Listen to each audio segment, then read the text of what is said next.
Hi everyone, back today with another video. This is just a quick video on how much gold I'm finding I'm making per hour doing the waxy glob farm plus the honor crate farm. So if you stop in the middle of farming to go and get the crates. And I just thought I'd talk to you about what I've noticed there. I also wanted to point out a couple of people told me how to make the dirt piles glow purple in the beginning of the just to make it easier to see. And I did that in the beginning of this video. So feel free to watch that again and see how you can turn it on yourself. I found that it really sped up my farming. It was really helpful and I spent less time hunting for them. They're very easy to see when they glow purple like this. So thank you to all those people who pointed it out. With the waxy glob farming, I've been doing a bit of it at the lately just to see, what kind of drop rate there is and what you get. And I have noticed that what you get kind of changes from the dirt piles. Sometimes I get like lots of herbs and lots of ores from this pile, and then this time around I got lots of fish. Like it seemed fish was the theme for this 1 hour farm that I did. I am still getting like I got one tinderbox in this hour, and then I got some of the other things you can trade for the tinderboxes. They're about 750-ish gold each, and I managed to get one each of everything. So that's a nice little bonus there. But it is kind of what's carrying the value of this farm. I did get enough globs in this hour to go and switch them for rubies, and I swapped it for a box of rocks. And I checked the value on all of those, and each box got me between 500 and 700 gold. So it's definitely more value to go for the box of coins. So I'll be doing that for future. My thoughts are with the switching the globs of wax for materials in particular, and that might change with the new patch. But it's only got value if you're like an alchemist, for instance, and you're swapping it for herbs, because now you've got things to make something more profitable. You can make those pots and things and they'll make more profit, and then those things are free. You're not buying them off the auction house. So if you're just doing this farm to list things on the auction house, there's definitely better ways to spend your time.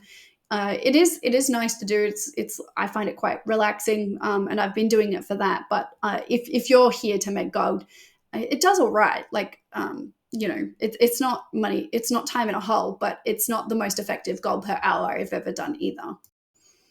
You can see the purple highlighting makes it loads easier to find these piles of dirt. And I just wanted to say that every now and again you pick up a waxy glob that puts you up in like this little tornado. You can mount up and collect them that way. You don't have to jump in the tornado and try to do the catching. So if you've got the Pathfinder, it's really easy to pick up those floating spores just with your mount. Just so I found that was a real time saver. So if anybody else is looking to do this. I managed to get 3 of those wall crates in this hour of farming. I didn't get anything of note from them, just the honor points and the conquest points and those little crests. And I have been making the armor with the crests, but it hasn't sold yet. I mean, I haven't been on for 2 days, so I haven't actually checked my auction house for the last 2 days. So it may have sold, but when I last looked, I was relisting it. So I think that'll be a time game, and you might get a bit of a boost with the next season, people wanting new PvP gear with the new season. So that's a possibility there. But yeah, I'm finding specifically farming the boxes, unless you're trying to build your own PvP gear set, in which case the conquest gear and the honor gear is probably worthwhile for you. But if you're just a gold farmer, I mean, don't ignore them if they're there, but I wouldn't go out of my way to farm them either. So I just thought I'd show you the waxy globs. I got 3 of the crystals in exchange for the farming I did today.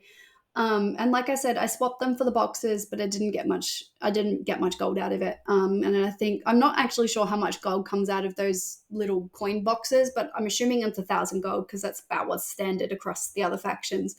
But yeah, I'm thinking it's definitely not worth swapping it for those crates anymore. I mean, if you get a tinderbox, you're winning, but I opened 3 and I didn't get any tinderboxes. So the chances are relatively low, and it probably evens out over time. So if you're looking for easier gold faster, definitely open those like coin boxes instead. I won't subject you to the full hour of farming that I recorded. So I've cut this into sections, and I didn't list anything on the auction house before I went out farming, and my bags were empty. So everything I'm listing here on the auction house is things I got Something I didn't record was I got about 100 gold in trash items. I don't know whether or not people are factoring that in, but I know some people are interested in raw gold. It's not a lot, but it does add 100 gold to the tally, which I didn't include here. So the auction house amount was 10,500 gold for the hour. I did get those honor points and things as well, but I don't know how much gold they're going to translate into. If you add the 100 gold for the grays, it was 10,600 gold per hour.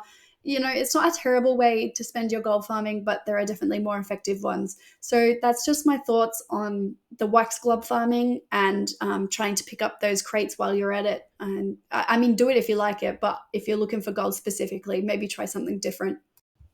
So that's all for today's video. Like and subscribe if you found this helpful. It's free for you and it's super helpful for me. And as always, remember, girls don't play WoW.